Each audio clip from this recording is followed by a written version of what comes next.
आप यहाँ? अरे मैडम, आप ये क्या कर रही हो? आप मेरे पैर की छू रही हो। सर मुझे लगता है आपने मुझे पहचाना नहीं है। मैं ईशू, वो 8th क्लास में आपने मुझे पढ़ाया था, याद है आपको? मैम आप इनके पैर क्यों छू रही हैं?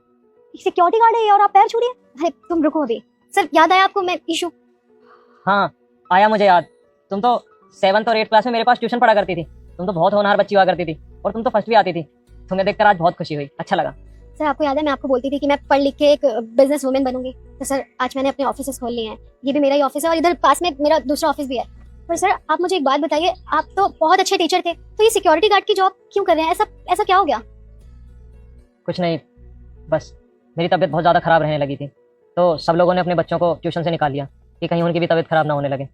और जितनी भी मेरी जमा पूंजी थी सारी अपने छोटे भाई पर लगा दी। उसको पढ़ाया लिखाया, बड़ा आदमी बनाया, अच्छी जगह नौकरी लगवाई। जैसे उसकी नौकरी लगी उसने मुझे घर से बाहर निकाल दिया और मेरी तबीयत के ऊपर ताने मारने लगा। तो बस मैं घर से निकल आया और अब ऐसे ही किराए पे रहता हूँ और गार्ड की नौकरी करके अपना खर्चा चलाता हूँ, अपनी दवाइयों का अपना गुजारा निकालता हूँ।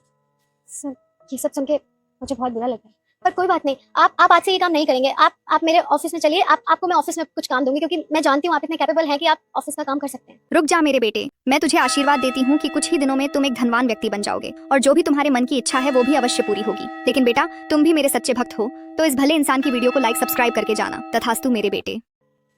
तुमने मेरे बारे में इतना सोचा उसके लिए बहुत बहुत शुक्रिया, पर मैं किसी और के यहाँ काम करता हूँ, मैं छोड़कर नहीं आ सकता। नहीं सर, आप कैसी बातें कर रहे हैं? आप क्यों नहीं छोड़ सकते? आप आज के आज ही ये जॉब छोड़ेंगे और मेरे ऑफिस में आएंगे। प्लीज सर, आप मुझसे जिद मत कीजिए। अच्छा ठीक है, तुम इतना जिद कर ही रही हो तो मुझे 2 घंटे का टाइम दो। मैं